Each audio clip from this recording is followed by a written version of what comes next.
Hola,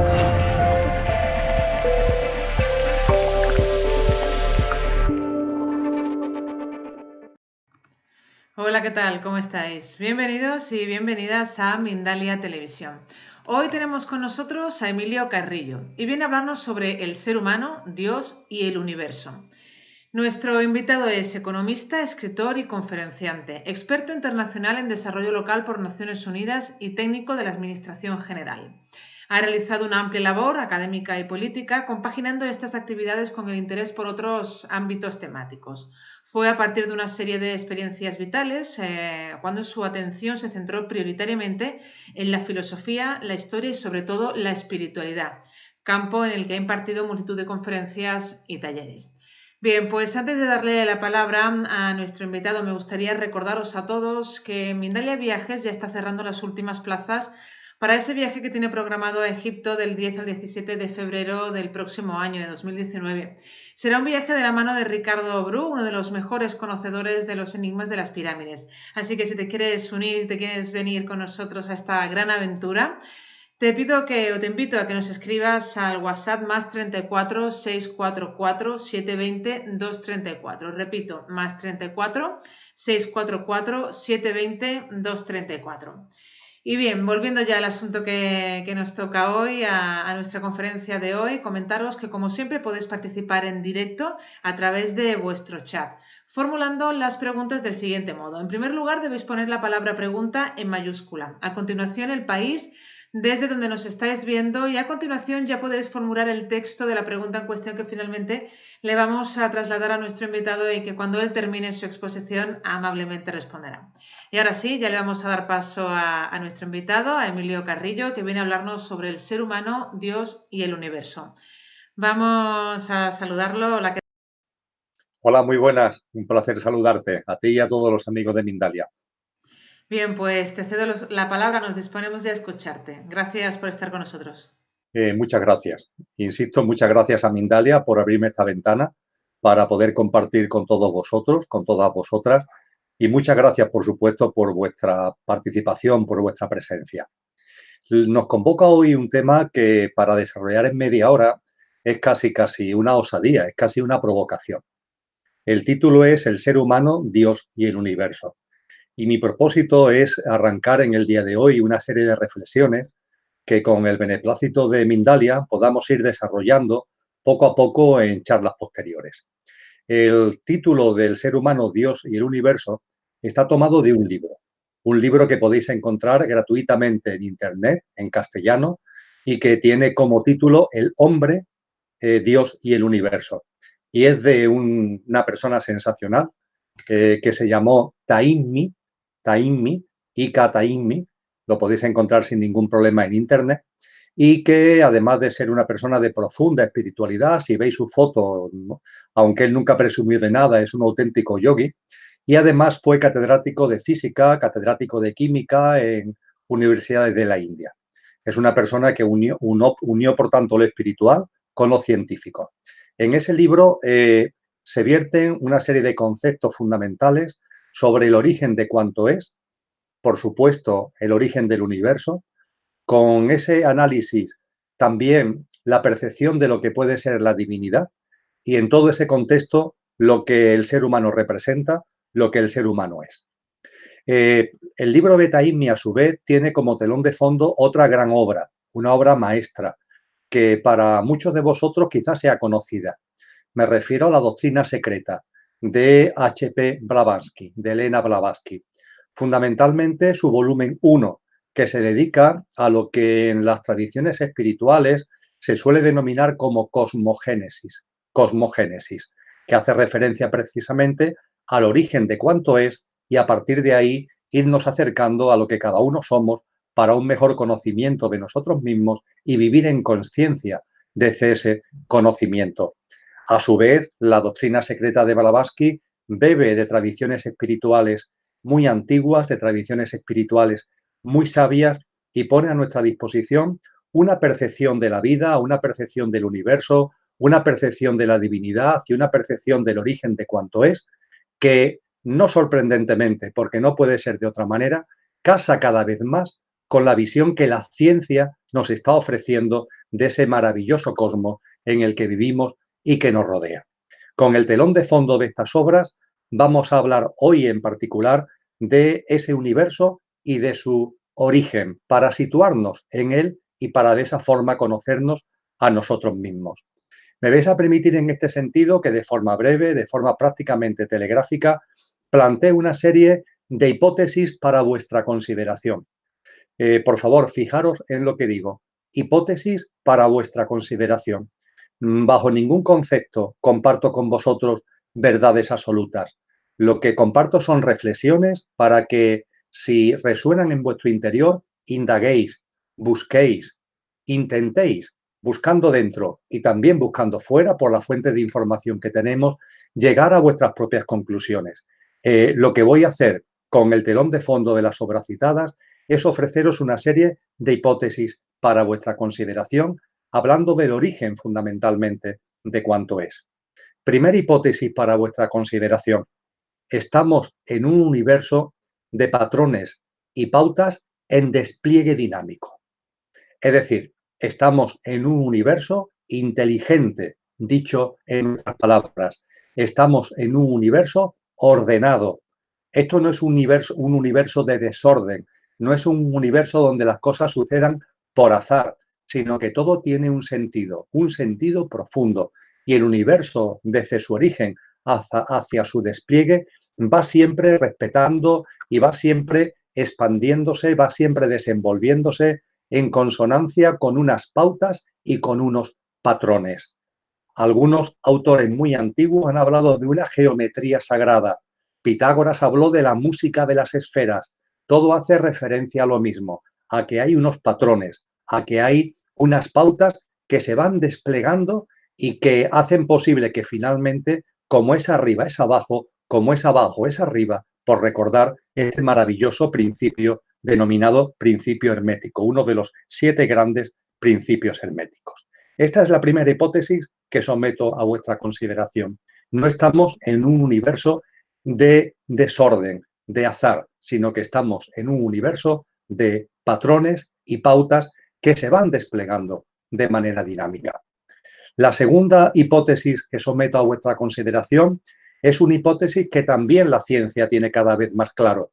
Una cosa es la apariencia y otra cosa es la esencia. Dicho todavía de manera más rotunda, aunque nuestros sentidos corpóreo-mentales perciban la apariencia, más allá de esa apariencia, subyacente, explicando y siendo el fundamento de la apariencia, hay una esencia. Son muchos los científicos contemporáneos que insisten en esto.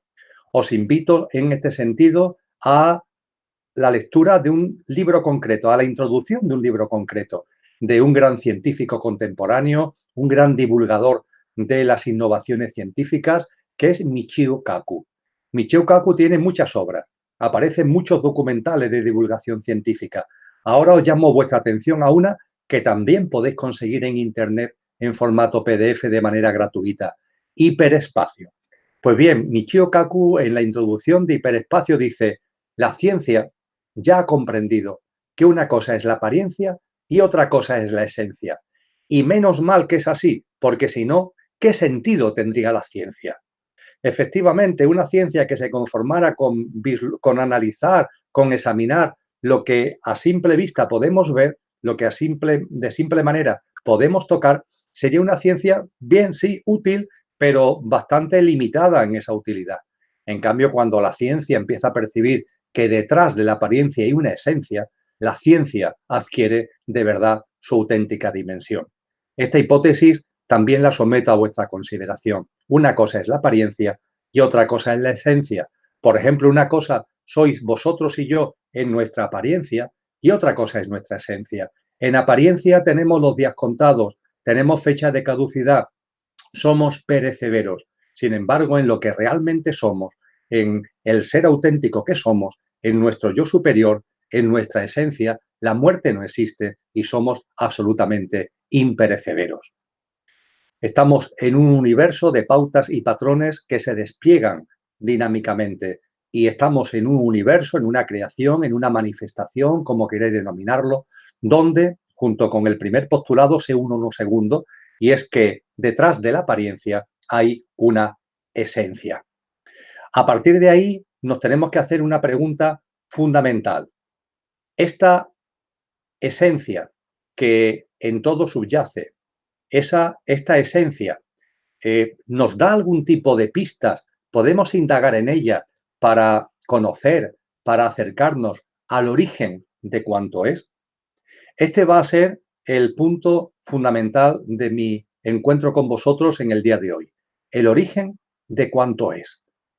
Sabemos, con estas hipótesis que os someto a vuestra consideración, qué tipo de universo tenemos, me podía extender más, irán apareciendo nuevos componentes en mi intervención, y todo ello lo dirijo a esa gran pregunta, la pregunta acerca del origen de cuanto es. Porque indagar en el origen de cuanto es indagar en nosotros mismos, porque tiene que ver con esa esencia que está detrás de nuestra apariencia y esa esencia que está detrás también del cosmos y de la creación maravillosa en la que desplegamos nuestra existencia. El origen de cuanto es. Ese origen de cuanto es lo está buscando la ciencia, pero la espiritualidad lo ha buscado desde siempre también. Igualmente la filosofía, los grandes sabios, los grandes filósofos. Permitirme que de esa pléyade de personajes que se han movido en el ámbito de la espiritualidad, de la ciencia, de la filosofía, haciéndose las grandes preguntas acerca del origen de cuanto es, traiga a uno de ellos, un místico cristiano, nacido en España. Se llamó Juan de Yepes. Es hoy conocido como Juan de la Cruz, subido a los altares de la Iglesia Católica como San Juan de la Cruz. Pues bien, este gran místico que realmente vivió estados de éxtasis, de profunda meditación, de gran introspección, de alta contemplación, como él decía, nos ofrece algunas perlas en cuanto a ese origen. Y hay una en particular que comparto con vosotros. Está sacada de un poema, de esos maravillosos poemas que escribió, que tiene un título un poco largo. Dice, qué bien sé yo de la fuente que emana y corre. Es un poco largo, lo podéis encontrar en internet acerca de esta fuente que emana y corre. Pues bien, en este poema nos dice Juan de la Cruz: no sé su origen, pues no le tiene, mas sé que es el origen de todo lo que lo tiene. Eso es lo que nos viene a decir Juan de la Cruz. Cuando entra en estados de contemplación profunda, cuando entra en estados de profunda meditación, él tiene, como otros grandes místicos, como otros grandes yogis, como otros grandes sabios y sabias, una percepción acerca del origen de cuanto es. Y nos dice que ese origen de cuanto es no tiene origen, aunque es el origen de todo lo que lo tiene. Cuando reflexionamos sobre estas cosas, y permitidme que haga una especie ahora de nota a pie de página, hay personas que pueden pensar que esto es una pérdida de tiempo. Que es una pérdida de tiempo, en primer lugar, porque la mente humana nunca puede llegar a la profundidad de lo que aquí estamos hablando. Y en segundo lugar, porque hay cosas más interesantes y más importantes que realizar.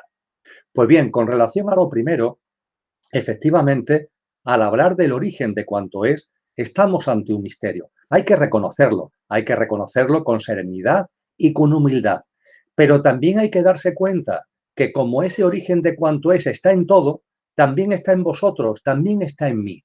Y por tanto, ahí hay una puerta, que no digo que sea ni grande ni chica, pero hay una puerta, hay una ventana para indagar al respecto y obtener vislumbres que nos acerquen a esa enorme realidad de la que todo viene, que todo lo origina. En cuanto a la pérdida de tiempo, en cuanto al hecho de que hay cosas más útiles que hacer, mirad, desde la noche de los tiempos me tendría que remontar a los textos védicos, más modernamente, entre comillas lo de modernamente, me tendría que remontar a los Yoga Sutras de Patanjali, que en tradición oral sabemos que vienen del siglo III o IV antes de Cristo, y podría hacer referencia a otras fuentes más cercanas. Se nos ha dicho que en el ser humano hay dos niveles en nuestro plano mental. Un nivel inferior, la mente concreta, lo llamo en la psicología, que se dedica al sota, caballo y rey de las cosas cotidianas, y otro nivel que es superior, que es la mente abstracta, que se ocupa de las cuestiones trascendentes, del qué soy, de dónde vengo, a dónde voy, qué es la vida, qué es la muerte, qué es la divinidad. cuál es la razón y el origen de la existencia, cuál es el origen del universo, etcétera, etcétera. Pues bien, todas estas tradiciones, todos estos sabios nos han dicho, es muy importante desarrollar la mente abstracta. No nos quedemos con la mente concreta que se ocupa de lo cotidiano. Desarrollemos la mente abstracta porque es una especie de flor que cuando se abre, es una especie de semilla que cuando se abre como flor, hace que sobre nosotros caigan una serie de cosas que tienen que ver con nuestro yo superior. Hace que sobre nosotros lluevan una serie de cualidades y facultades que tienen que ver con nuestro yo superior. La gracia de la que habla el cristianismo, el ananda, la bienaventuranza, el shanti, la paz interior de la que hablan las tradiciones espirituales orientales, o el discernimiento, la comprensión de las cosas no por creencia, sino por una comprensión profunda que se convierte en vivencia, en experiencia. Todo eso se consigue a través del desarrollo y la expansión de la mente abstracta. Pues bien, cuando indagamos sobre cosas como la que os estoy proponiendo, no estamos perdiendo el tiempo, ni podríamos dedicarnos a cosas más útiles, porque estamos movilizando, porque estamos expandiendo esa mente abstracta y esa expansión va a hacer que desde nuestro yo superior, como nos han dicho todas estas tradiciones y todos estos sabios, lluevan, nos empapen facultades, cualidades como las que os he comentado. Recuperando el hilo de lo que os estaba diciendo, para que nuestra mente concreta no se meta por medio despistándolo, he querido hacer este paréntesis. Pero estamos hablando de algo que es el origen, que sin tener origen es el origen de cuánto es. ¿Cómo nos podemos acercar a esto? Pues bien, las tradiciones que puedo compartir con vosotros, que vienen de muy atrás, nos hablan de que eso, entre comillas, lo de eso, es vacío. Vacío. Nada. Nada, por lo menos, o vacío, por lo menos, desde la percepción posible de nuestros sentidos corpóreo-mentales. De ese vacío han hablado muchas tradiciones espirituales. De esa nada, que es el origen de todo, han hablado muchas tradiciones espirituales. Sobre ese vacío, hoy la ciencia nos da aportaciones muy importantes. Porque claro, cuando esos místicos, cuando esos yogis nos dicen que en estado de meditación profunda pueden percibir en su esencia y en la esencia de todo ese vacío profundo que está ahí subyacente, la gran pregunta que nos podemos hacer es cómo del vacío puede surgir el universo, este universo tan tremendo de miles de millones de galaxias, cada una de ellas con cientos de miles o billones de estrellas, e incluso la posibilidad de que no haya un único universo, sino como Stephen Hawking nos legó en su último artículo publicado después de su muerte, que haya muchos universos. Pues bien, cuando profundizamos en esto, la ciencia hoy nos da pistas muy importantes. Primero, la ciencia sabe hoy que el vacío está ahí. Es decir, hay una percepción de la existencia del vacío. En la teoría de la relatividad de Einstein, que yo sepa, es donde aparece por primera vez.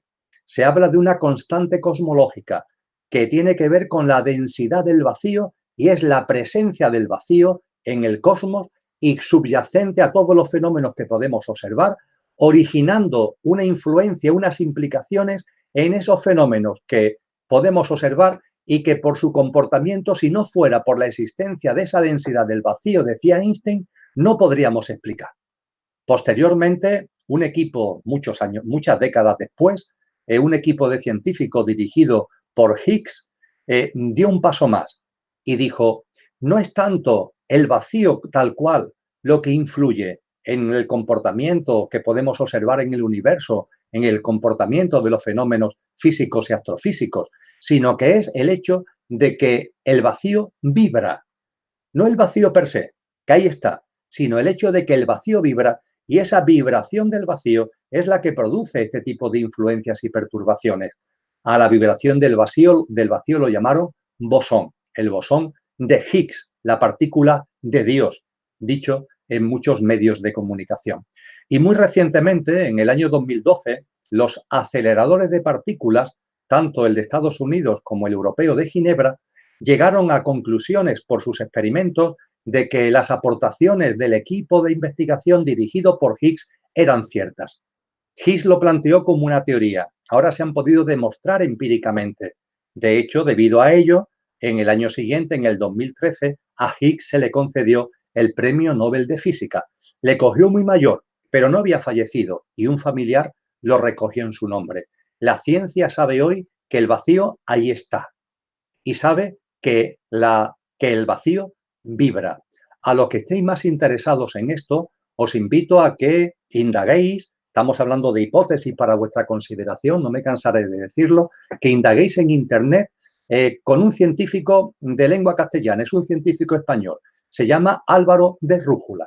Ponéis en Internet Álvaro de Rújula y veréis vídeos, veréis artículos suyos y veréis alguno enormemente interesante de ese momento del 2012, 2013, 2014, que nos muestra cómo la ciencia ha llegado al convencimiento de que el vacío, siendo nada, es algo, porque el vacío vibra, el vacío, siendo nada, es algo.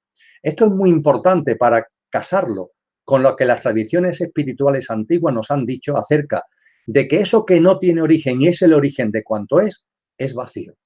Que no siendo nada, es algo. Claro, siendo vacío no tiene origen, porque el vacío no tiene que ser creado, es simplemente vacío, entre comillas nada, pero a su vez es algo y por supuesto vibra, que es una manifestación que ya podemos percibir los seres humanos. No percibimos el vacío como tal, pero sí su vibración. El cómo algo que es nada puede ser el origen de cuanto es, también la ciencia nos da una pista muy importante. Fijaros, porque lo sabéis como yo, reflexionar sobre el número cero. De hecho, a ese vacío, a eso que no tiene origen y es origen de cuanto es, se le suele simbólicamente representar por el cero, lo absoluto, el cero. Tiene muchos nombres, vacío, realidad primaria, realidad única, realidad suprema, tiene muchos nombres y simbólicamente se le representa por el cero. Pues bien, por favor, reflexionar sobre el cero.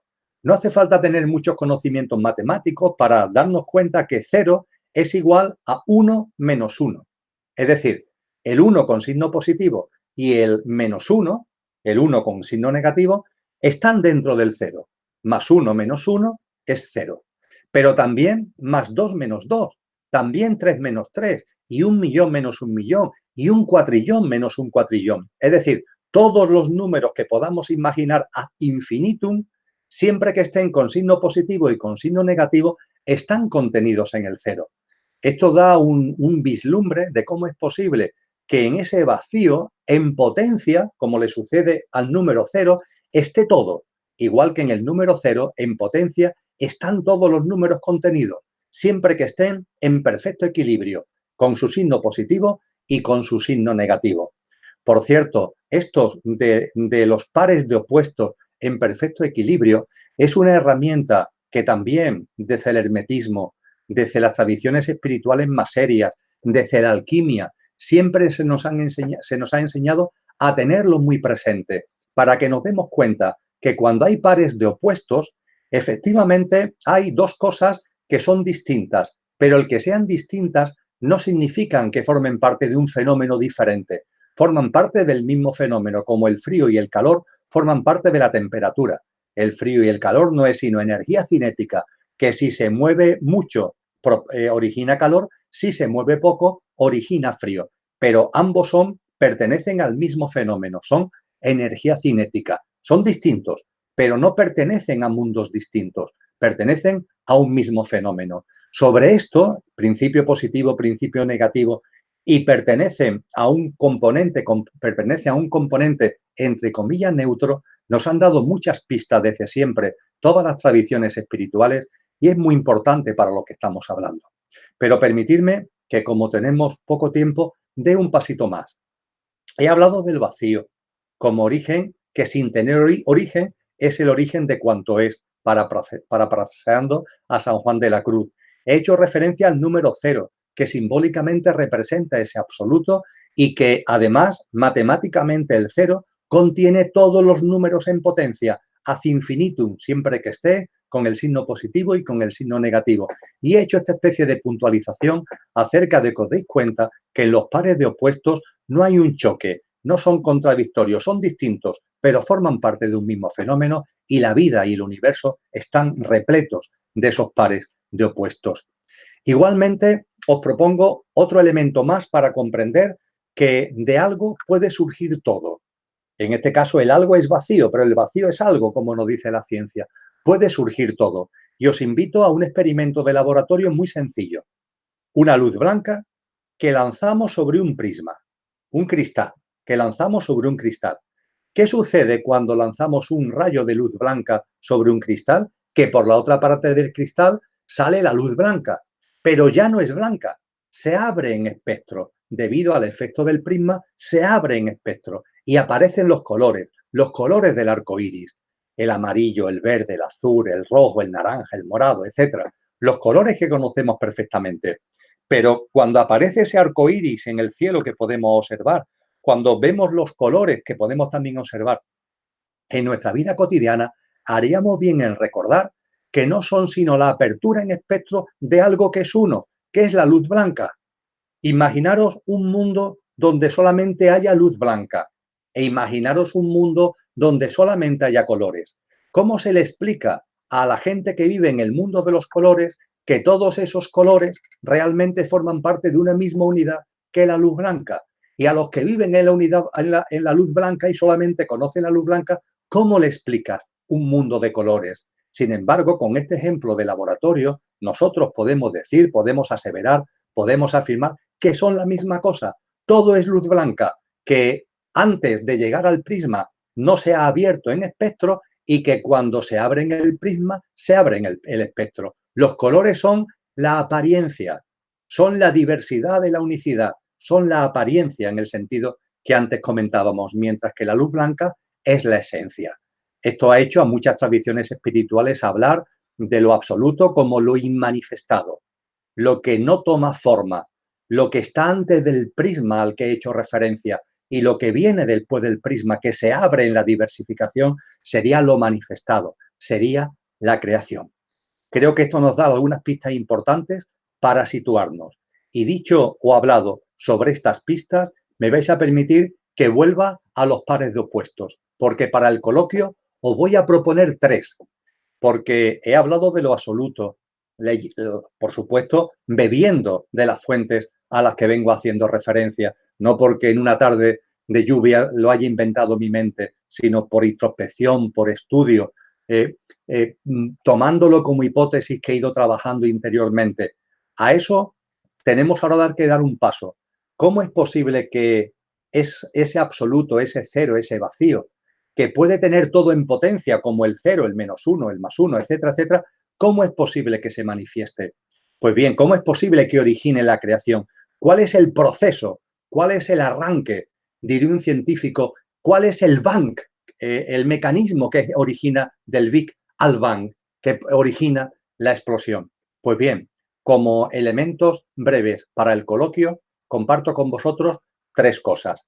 Y tienen que ver con los pares de opuestos que realmente no son tan distintos porque forman parte de un mismo fenómeno. Primero, vamos a aplicar desde aquí, como es arriba es abajo, vamos a aplicar desde aquí a ese absoluto la geometría sagrada. Y si le aplicamos la geometría sagrada, podemos percibir que forzosamente el vacío es espacio. Y es un espacio inconmensurable. No es que sea infinito, es suprainfinito. Si se dice coloquialmente que el campo no tiene puertas, pues imaginaros el vacío. El vacío es imposible que tenga puertas, no tiene ningún tipo de límites. No es que sea infinito, es suprainfinito. Y nos dice la geometría sagrada que el espacio, como polo opuesto, pero integrado en el mismo fenómeno, conlleva un punto. Un punto. Todo espacio, por grande que sea, conlleva un punto. De hecho, ese espacio enorme podemos contemplarlo como un punto que se va expandiendo, que se va expandiendo, que se va expandiendo. Y el espacio, por enorme que sea, lo podemos también percibir como un punto que se va, perdón, como un espacio que se va contrayendo hasta llegar a un punto. ¿Veis la interrelación profunda que hay entre el espacio suprainfinito y el punto, un punto concreto, que en este caso, por supuesto, es un punto eterno porque estamos hablando de lo absoluto? Esto explicaría la existencia de un espacio absolutamente infinito, suprainfinito, y también la presencia de un punto a partir del cual se pueda originar la manifestación, a partir del cual pueda tener lugar este acontecimiento que la ciencia denomina como Big Bang. Segundo par de opuestos, y voy terminando. El segundo par de opuestos tiene que ver con el ritmo, ese fenómeno que llamamos el ritmo. Si el anterior era la geometría sagrada que se plasma en espacio y en punto, ahora os hablo del ritmo. En el universo, en nuestra vida, en la naturaleza, hay un ritmo. Todos son ciclos.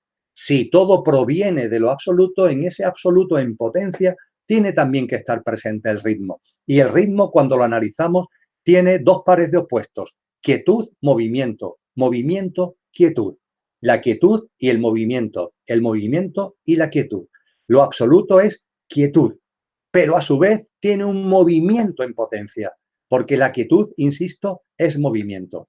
Sobre esto deberíamos reflexionar en nuestra vida cotidiana, porque evidentemente cuando estamos encarnados en este plano humano es para movernos, pero haríamos muy bien en recordar que la quietud está dentro de nosotros y propiciar, intentar que los movimientos que hagamos en la vida cotidiana sean un reflejo de esa quietud profunda. Sabemos que muchas veces, demasiadas veces, no ocurre esto, que nuestro movimiento se convierte en un repiqueteo del repiqueteo del repiqueteo del movimiento, en lugar de que tenga esa conexión profunda con esa quietud que está en la esencia de todo. Pero el principio de ritmo está también en ese vacío, en ese absoluto, en forma de quietud y movimiento. Y por fin, como tercer par de opuestos que quiero compartir con vosotros, la vida. La vida.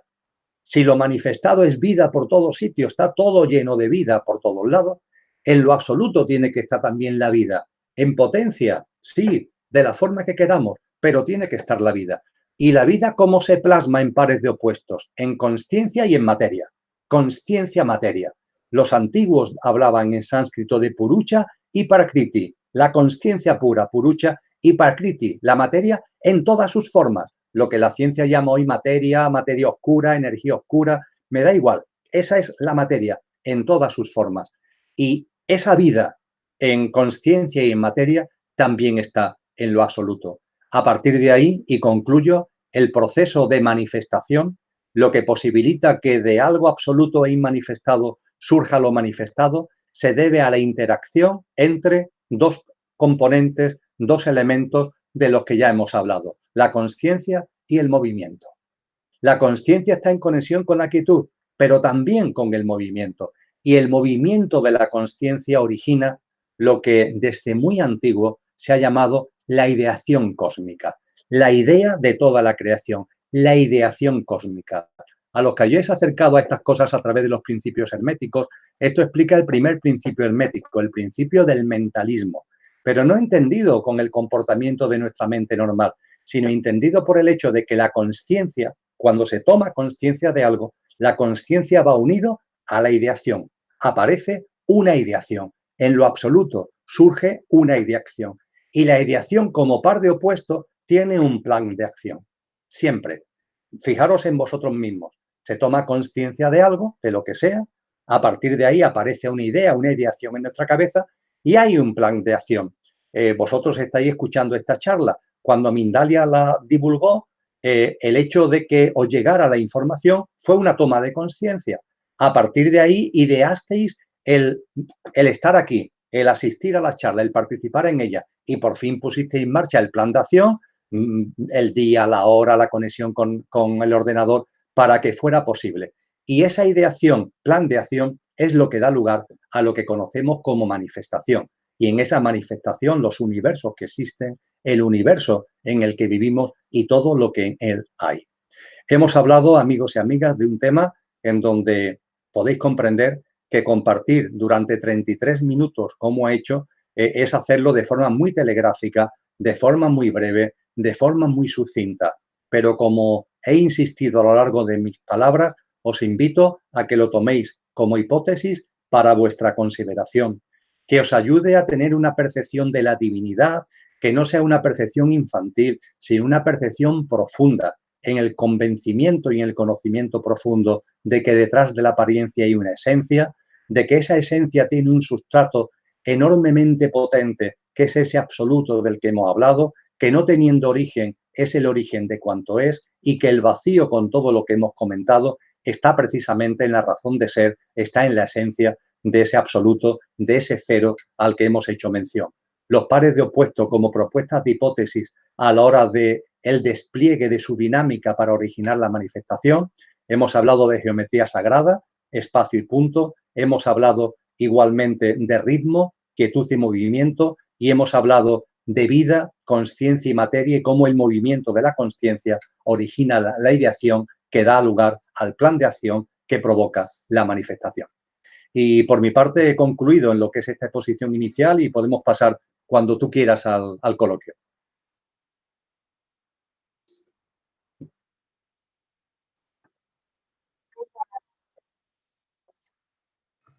Bien, pues vamos a pasar ya a ese turno de preguntas, pero antes recordaros que estamos a punto ya de cerrar las últimas plazas de ese viaje que tendrá lugar entre los días 10 y 17 de febrero del próximo año a Egipto. Será un viaje de la mano de Ricardo Bru, uno de los mejores conocedores de los enigmas de las pirámides. Así que si os queréis unir a nosotros, a esta aventura, nos podéis escribir al +34 644 720 234. +34 644 720 234. Nos escribís un WhatsApp y os informamos de todo este gran viaje y esta aventura. Y ahora sí, vamos a pasar ya a esa ronda de preguntas, Emilio. Muy bien. Bien, pues nos dice Silvia desde España, ¿somos Dios? Todas las tradiciones espirituales, sin excepción, todos los sabios y sabias, todos los maestros y maestras nos han dicho lo mismo. Todo es Dios. Dios es todo. Hubo un místico llamado Al-Jalal, un místico sufí, que nos aportó algo muy importante como complemento a lo anterior, porque él nos dijo, Dios es yo, y yo soy Dios cuando ceso de ser yo. Parece un tema, una especie de trabalengua, pero os pido que reflexionéis un segundo al respecto. Él no dijo, yo soy Dios. No, él dijo, Dios es yo. Y yo soy Dios cuando ceso de ser yo. Este último yo que aparece aquí es nuestra personalidad, es nuestro yo físico, mental y emocional perecedero y que tiene fecha de caducidad. ¿Qué nos ocurre cuando estamos encarnados en el plano humano? Que con demasiada frecuencia nos identificamos y nos fascinamos con nuestro pequeño yo, este que aparece al final de la frase de Al-Jalal, con nuestro pequeño yo. Y uno termina creyendo como si yo me creyera que yo soy Emilio y todo lo que ello conlleva. Así no hay manera de que nuestra divinidad se manifieste. Dios es yo y yo soy Dios cuando ceso de ser yo. Cuando uno transciende ese ego, cuando uno transciende ese pequeño yo, cuando uno empieza a vivir realmente no como lo perecedero físico, mental y emocional, sino como lo imperecedero, nuestra dimensión álmica y espiritual, que es lo que realmente somos, entonces Dios, que es todo sin ningún tipo de dudas, nunca lo podemos dejar de ser, pero se manifiesta, se plasma y en la manera, en la medida en la que vamos viviendo en nuestra vida, con consciencia, con coherencia con esa divinidad, pues esa divinidad se plasma en la realidad. Grandes hombres, grandes mujeres, de Buda a Cristo Jesús, lo han hecho. Son para nosotros personas que nos ponen de manifiesto que esto no es una teoría, sino que es algo que está al alcance de todos nosotros. Podemos seguir, Laura. Bien, pues nos dice Mari Mir desde Argentina. Emilio, ¿cómo abrimos el territorio que se encuentra detrás de la apariencia? Tiene mucho que ver con lo que acabo de comentar, es decir, tiene que empezar por nosotros mismos. Si nosotros mismos no somos capaces de trascender de nuestra apariencia, es difícil que en todo el entorno podamos percibir la esencia que está detrás de la apariencia. Tenemos que empezar por nosotros mismos. Este sendero de crecimiento personal, de desarrollo en conciencia, de evolución espiritual, como lo queramos llamar, comienza por nosotros mismos. El camino somos nosotros, el sendero somos nosotros y el punto de arranque está en cómo somos en estos momentos. Y en esa observación, en esa autoindagación, es donde tenemos que empezar a percibir en ese conocimiento de nosotros mismos, es donde tenemos que empezar a percibir que hay una esencia detrás de la apariencia, detrás de la persona que ha hecho la pregunta, detrás de Tris, Laura, detrás de mí, Emilio, hay una esencia. Y cuando empezamos a percibir con claridad esa esencia en nosotros mismos, empezamos, es inevitable, a verla en los demás. Podemos percibir que también esa esencia subyacente está en el resto, no solamente de los seres humanos, sino de todas las formas de vida. En el universo entero, en la creación entera. Y a partir de ahí el corazón se expande, el corazón se ensancha y amanece en nosotros una nueva vida de reverencia ante la vida, una vida divina que todo lo llena, una vida divina que somos nosotros mismos. Pero para percibirlo tenemos que comenzar por nosotros mismos. Podemos seguir, Laura. Bien, pues nos vamos ahora a Perú con Lucerito. ¿Cómo es una noche oscura del alma? Tuve un cansancio físico por 3 años, una gran tristeza sin razón durante mucho tiempo y también tenía mucho sueño. Ya se está recuperando y a partir de eso se ha interesado mucho por la espiritualidad. Me encanta el apelativo de Lucerito y me encanta Perú. La noche oscura está muy analizada, ha sido siempre muy analizada en todas las tradiciones espirituales. En mi intervención inicial hablé de San Juan de la Cruz. San Juan de la Cruz tiene un poema inefable que tiene como título La noche oscura. En esa noche oscura es donde San Juan de la Cruz incluye el vivir desde la divinidad que somos, la transformación en Dios, que él lo llamó, y que en poesía lo plasmó con la amada en el amado, transformada. Por fin el ser humano que vive como la divinidad que realmente somos y no ha fascinado, identificado con nuestro pequeño yo, que a partir del momento en el que nos damos cuenta de nuestra divinidad pasa a ser un instrumento muy útil porque estamos en él, un instrumento que es el templo de nuestra divinidad, por lo que hacemos muy bien en atenderlo y tener prácticas de vida saludable, pero sin dejarnos absorber, sin dejarnos abducir por él. Pues bien, las noches oscuras son en nuestro proceso evolutivo el factor de impulso que muchas veces nuestra alma necesita para dar un salto en autoconsciencia, para aquí encarnados dar un salto en autoconsciencia. Y en ese poema dice San Juan de la Cruz: oh noche que guiastes, oh noche amable más que alborada, oh noche que juntastes amado con amada, amada en el amado, transformada. El papel de la noche. Lo hemos vivido muchos. Todos sabemos que es verdad, que cuando en la vida hay terremotos, cuando en la vida hay movimientos, cuando en la vida hay cosas que nuestra mente rechaza, muchas veces esas cosas son los factores de impulso que necesitábamos para plantearnos cosas que antes no nos planteábamos, para preguntarnos sobre asuntos que antes no nos preguntábamos, para acercarnos a gentes que antes no nos acercábamos, para leer libros que antes no leíamos, para ver vídeos que antes no veíamos, para acercarnos a Mindalia Televisión, que antes para nosotros no existía, etcétera, etcétera. Entonces tenemos que hacer una especie de reverencia profunda, de agradecimiento profundo, dándonos cuenta de que todo tiene un sentido profundo en la vida. También, Lucerito, las noches oscuras. Y lo que tú has vivido es una plasmación más de esto que está descrito, confirmado y requete confirmado por sabios y sabias de todas las épocas. Podemos continuar, Laura. Bien, pues nos vamos ahora a España con Francisco. ¿La reencarnación es opcional o es obligatoria? La reencarnación es una bendición que está a nuestra disposición y, entre comillas, es obligatoria. Me explico lo de entre comillas. Empiezo. Es una bendición. Mirad, nuestra alma, la vuestra y la mía, que son almas individuales, están llamadas a crecer en autoconsciencia. Citaba antes a Buda, que habló muchísimo de la reencarnación. Citaba antes a Cristo Jesús.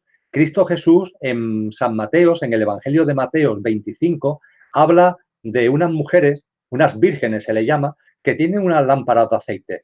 Y nos dice que esas lámparas de aceite hay que llenarlas. Y hay mujeres que la llenan, mujeres que no se ocupan y no la llenan. Y las que no llenan la lámpara le dicen a las que la llenan: bueno, nos daréis, ¿verdad? Y la otra le dice: no es posible que os demos, porque el aceite mío no puedo transferírtelo a ti. Esa lámpara de aceite que se llena es el alma. el alma vuestra, el alma mía, al principio, cuando surge por primera vez, cuando nace por primera vez, es un embrión.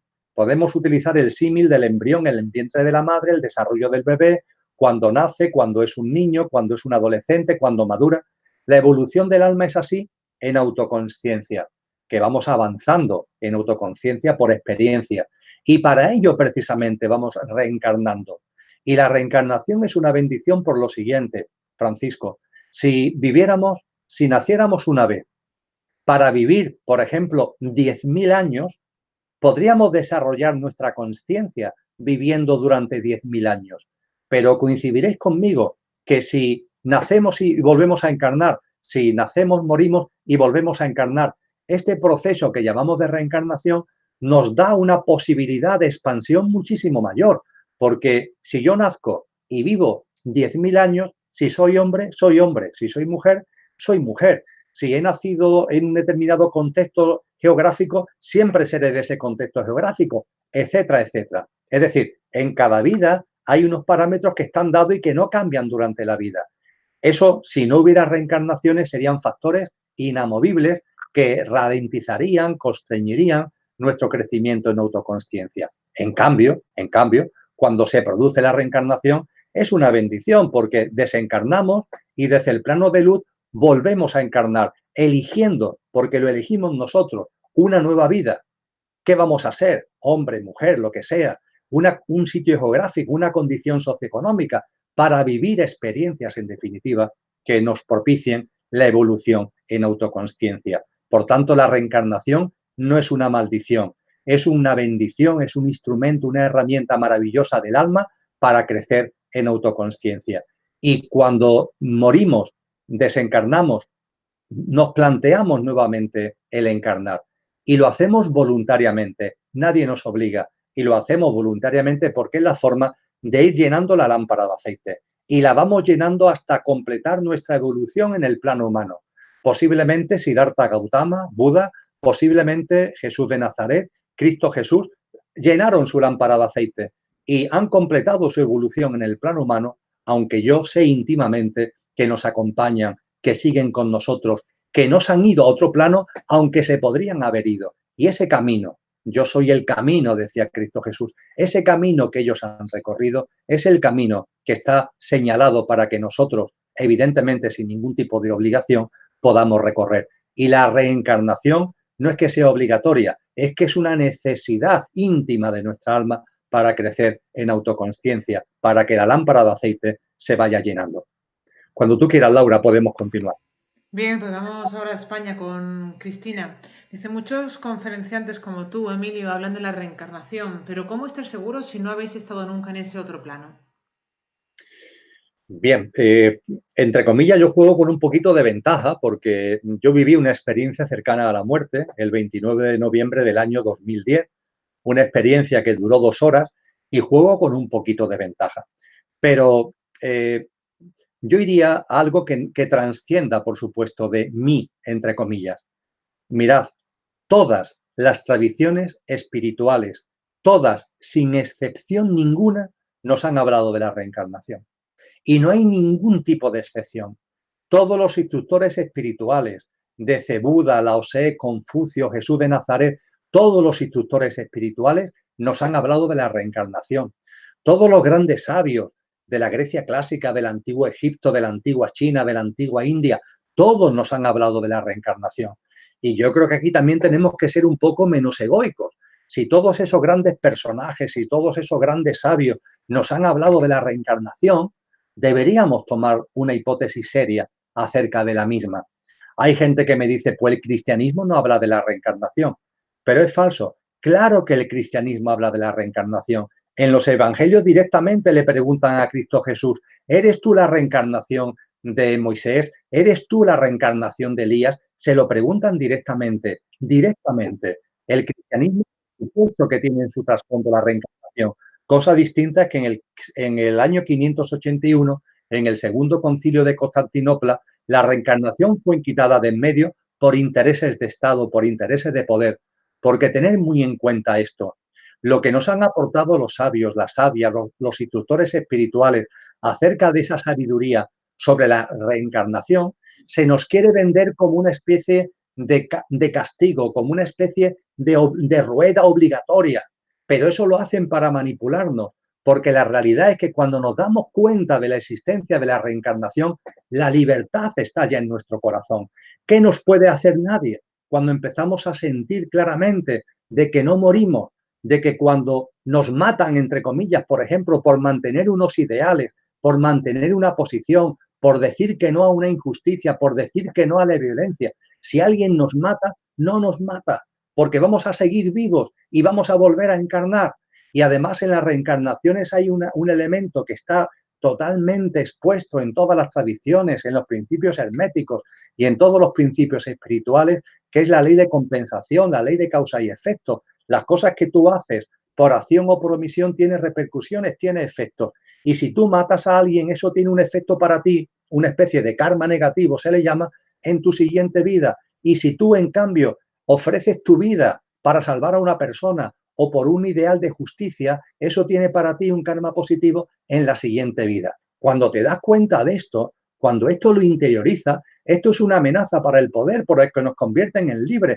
Nadie me puede matar y te digo que no, que yo esto no lo hago, que no estoy dispuesto a oprimir a otras personas porque tú me lo digas, porque no estoy dispuesto a comulgar con ruedas de molino. Soy libre.